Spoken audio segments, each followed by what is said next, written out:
A very good morning to all. Today we will start with the new topic that is pelvic inflammatory diseases that's known as PID. Okay, this is one of the important questions from this unit and can be asked in your exams. Okay, so the term what is PID? That is a pelvic inflammatory diseases. So in the pelvic, as we know that inside the pelvic there are all the So in the pelvic cavity, as we know that there are uterus, fallopian tubes, ovaries, and other reproductive organs are there. Next, that is a inflammation. Okay, inflammation or infection of these organs that are situated inside the pelvic cavity is known as the pelvic inflammatory diseases.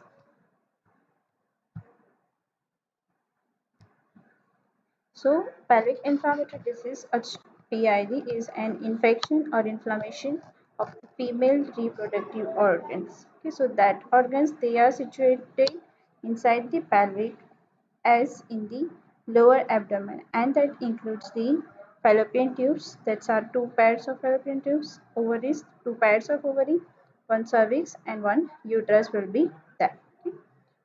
Mostly it is a complication that is often caused by some STDs that are sexually transmitted diseases that are like the chlamydia or gonorrhea and the other infections that are not the sexually transmitted diseases that can also cause the PID. Okay, so definitions must be clear that is the infection or inflammation of the female reproductive organs. Next, the PID. In that, as we have discussed, that there are included in the fallopian tubes. Two fallopian tubes are there. Okay? So, if there is inflammation of the fallopian tube, then that's known as the salpingitis. Okay? So, salpingitis, that's a inflammation of the fallopian tube. Second one, that is the endometritis. Okay, endometritis, the term that can be understood easily, that is endometrium, that is a layer of the uterus, and itis, that is inflammation. Okay, so endometritis, it is the inflammation of the inner lining of the uterus. Okay, so that's known as the endometritis. And under the endometritis, the symptoms that includes fever, low abdominal pain, and abnormal vaginal bleeding in the discharge. Okay, next, that are the two pairs of ovary will be there. So next term, that is ophoritis. Okay. So ophoritis, that is the inflammation of the ovary. Okay. So three terminologies that are under the PID: salpingitis, inflammation of the fallopian tube; endometritis, inflammation of the inner lining of the uterus; and ophoritis, that is inflammation of the ovaries. Now, causes and risk factors for the PID. Okay.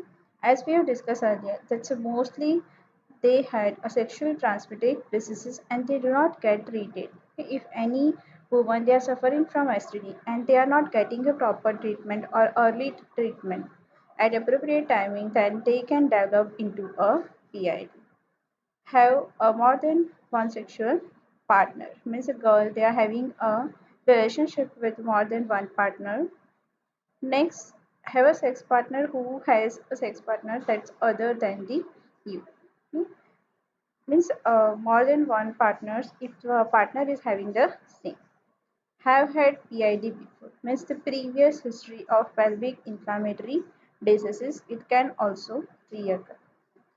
Means girls or women they are sexually active at or before the age of the 25 years.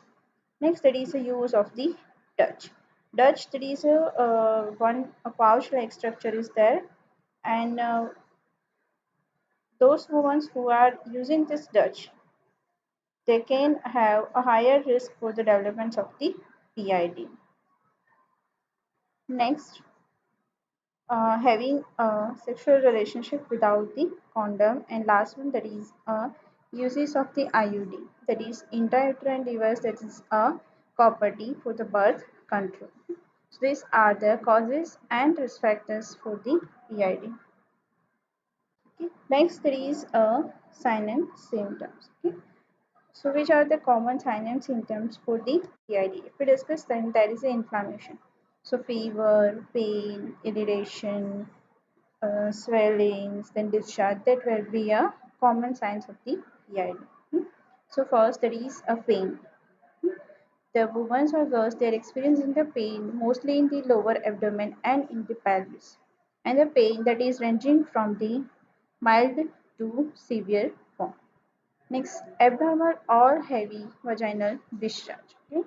This discharge is without the menstruation. Means without menstruation, the abnormal or heavy vaginal discharge that may have unpresent order. Next, abnormal uterine bleeding. Means the girls or women, they are experiencing the abnormal uterine bleeding, especially during or after the intercourse. After the intercourse or during the intercourse, there are chances of the bleeding, or that is between the menstrual cycle. Next, pain during the intercourse. Next, that is due to inflammation. There are chances of the fever, that is increased body temperature, and sometimes with the chills. Next, painful, frequent, or difficult urination. PID is also affecting the urinary system because that can lead to a painful urination, dysuria, frequency, or difficult urination. Other symptoms that requires urgent care. Means PID, if with the PID the symptoms that will appear, then immediately needs to be consulted with the doctor. There is a severe pain in the lower abdominal. Next, that is nausea and vomiting with inability to keep anything down. Next, there is a fever with temperature that is higher than 101 degree Fahrenheit and a severely fall vaginal discharge. Okay? So if these symptoms will be there, then immediately needs to be consulted to a doctor. Other that's continue, there is a irregular bleeding. If excessive irregular bleeding is there, then it is also need to be consulted.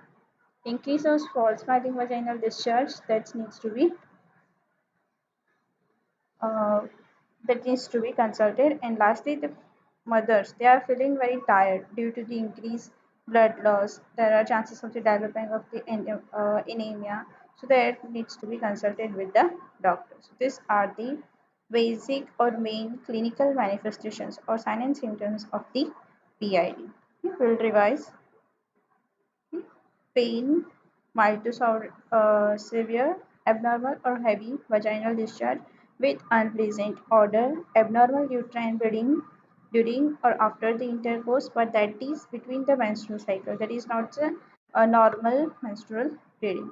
It is pain during the intercourse, fever that is sometimes with the chills, painful frequent and difficult urination. Next, the symptoms that requires urgent care. That is severe pain in the lower abdominal, nausea and vomiting with inability to keep anything down, fever, that's temperature 101 degree Fahrenheit, and false vaginal discharge. Other, that is irregular bleeding, increase of false swelling of the vaginal discharge, and tiredness that is experiencing due to heavy blood loss and due to the anemia. These are the signs and symptoms of the PID. Next, there is a diagnosis. How we can diagnose the PID? Okay. So, for the basic, the diagnosis that needs to be a complete health history. So, proper health history regarding the personal histories, regarding the menstrual histories, regarding the urinary history, that needs to be taken. Next, the test, it may include first the pelvic examination. Pelvic examination, there is examination of the pelvic cavity under that the vagina, uterus, cervix, all these things that need to be examined to check the pelvic organs. Means the pelvic organs needs to be checked for the infection, for bleeding, for other signs of the PID. Next, there is a cervical culture. Okay, because there are chances that the excess vaginal discharge can be there. So to check the cervix, if the infection is there, then if infection is present, then which type of the organisms that are causing the infection, that is checked by the cervical culture. Next, that is a urine test, because in the sign symptoms we have seen that there are difficult urination, painful urination, frequency of urination is there. So urine test, that is, needs to be checked for the signs of the blood, infection, cancer, and other diseases.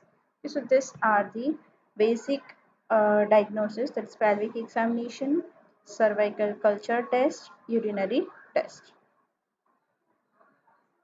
Okay. Some specific or additional test that needs to be carried out under the PID, that is a pelvic ultrasound. Okay. So the pelvic ultrasound, that is a sonographically examination of the pelvic cavity by the trace. This is an imaging test that uses the sound waves to create the picture of the internal organs. Means that will help, the ultrasound will help to clear all the pictures, that is tubes, ovary, uterus, cervix, they are normal or not, swell or not, bleeding is not, any abnormality is there, so that is detected by the pelvic ultrasound. Next, there is the endometrial biopsy, because one term, that is endometritis, can be there. So endometrial biopsy, that is endometrium layer and biopsy, that is one sample, small sample is taken. Okay, so in this procedure, that is a outpatient procedure, means the patient does not require the admission in the hospital. The doctor removes and examine a small sample from the lining of the uterus. Okay, so uterine lining, under that the endometrial lining, they are scraped and the sample has been taken to check the endometrium. Next, that is a laparoscopic examination. We have seen the laparoscopy and laparotomy. If you remember, don't remember, then try to remember it. Okay, a laparotomy, that is removal of something, and scopy, that is with the small incision only the examination is done.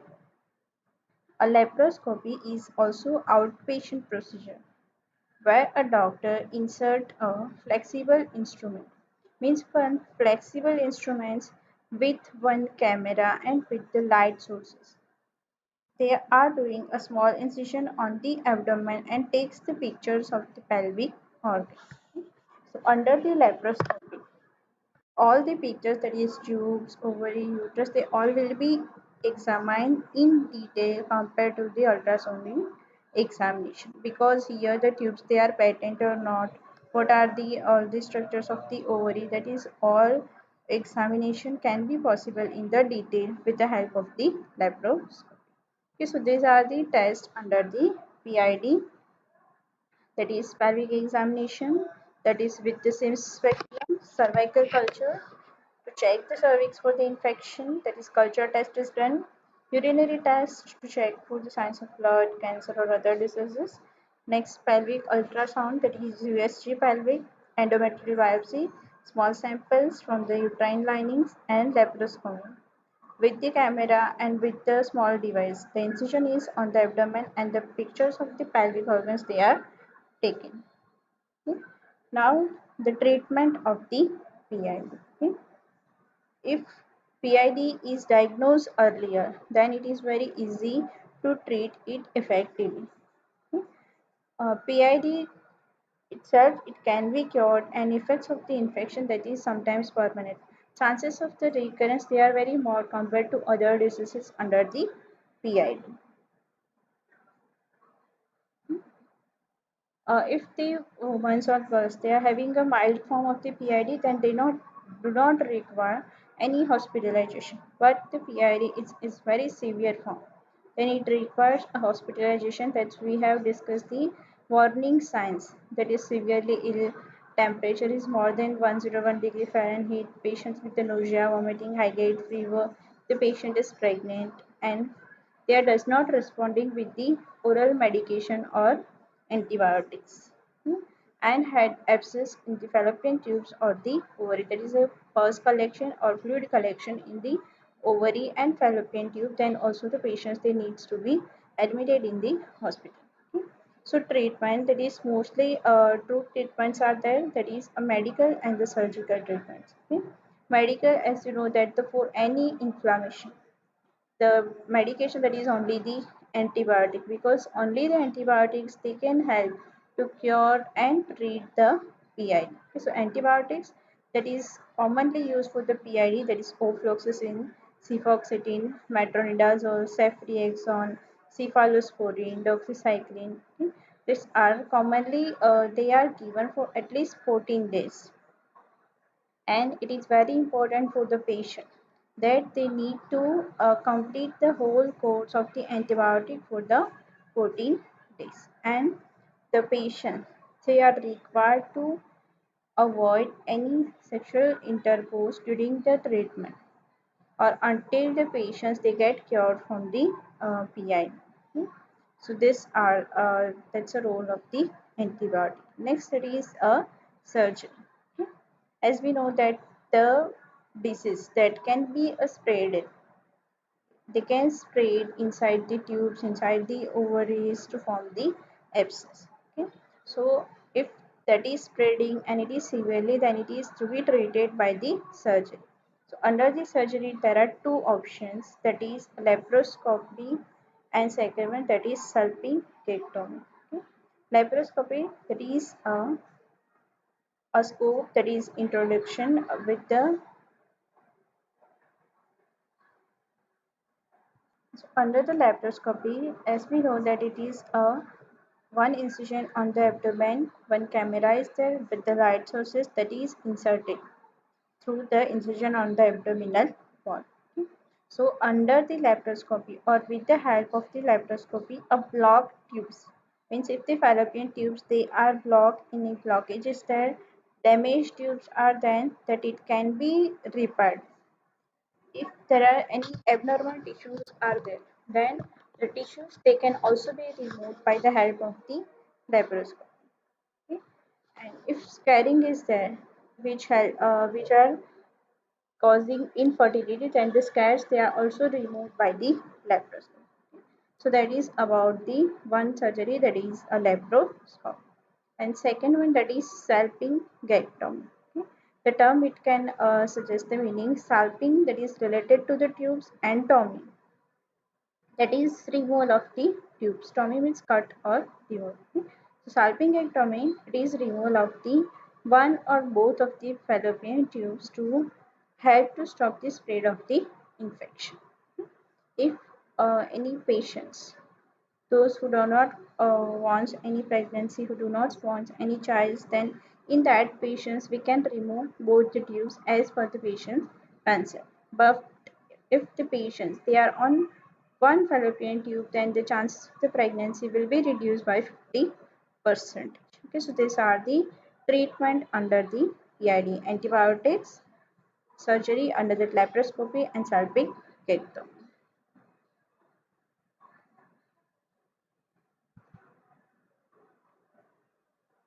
Next, what are the main, basic, or common complications under the PID? So there are mainly four complications. First, that is ectopic pregnancy. Okay, ectopic pregnancy we have already discussed before. That is a fertilized ovum. It is implanted outside the normal uterine cavity. Suppose in the normal pregnancy, the ovum that is implanted into the fundus of the uterus, but under the ectopic pregnancy, or if the patients they are suffering from the PID, then the chances of that the fertilized ovum that is implanted outside the normal uterine cavity, that may be a tube, ovaries are there, interstitial is there, cervix is there, abdomen is also there. Next, that is infertility. Okay, infertility, that is unable to conceive a pregnancy after 1 year of unprotected intercourse. Means the women or couples they are not able to conceive the pregnancy after 1 year of unprotected intercourse. Next, chronic pelvic pain. Means there is a pain that is continuously or severe chronic pain that is experienced by the women or the girls. And next, it is a tubo-ovarian abscess.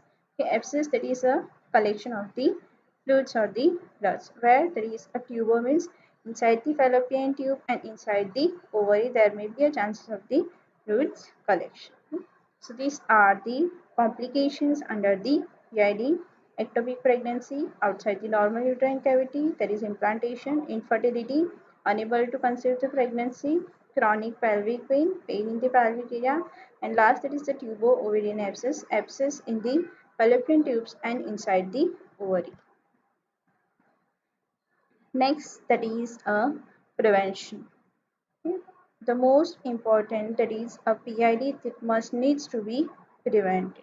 Okay, so the patients they maintain or continuously they must be in the bed rest, or we have to give educations regarding the medications, application of the heat, reduction of the pain techniques, and iron supplements. Okay, next, uh, which are the measures?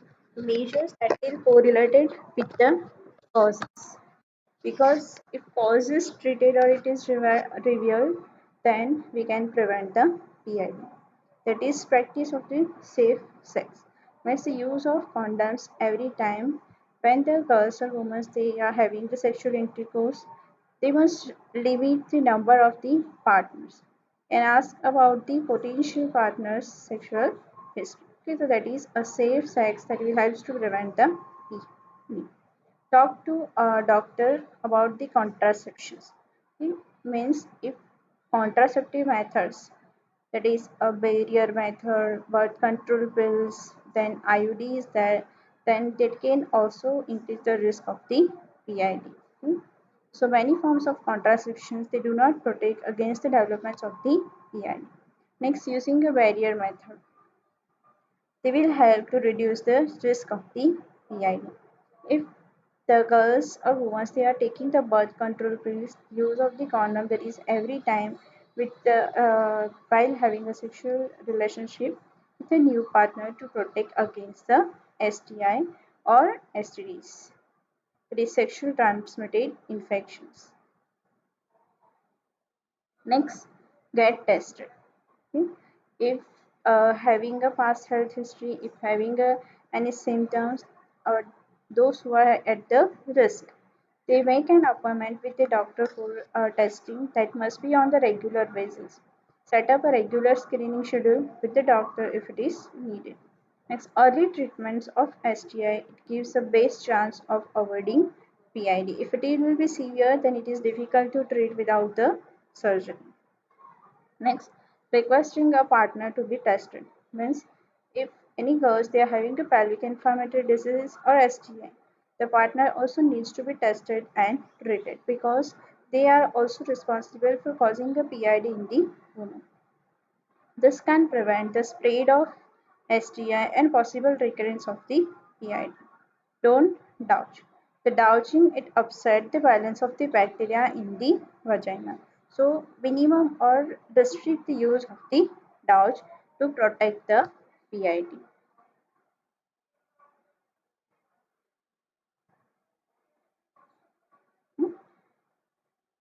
So these are the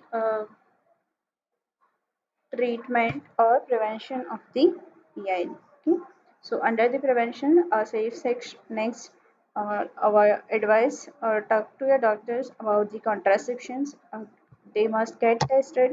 The partners they also needs to be tested, and doubt should be avoided. So that's all about the PID. If you have any query or doubt, you can personally ask to me. Thank you.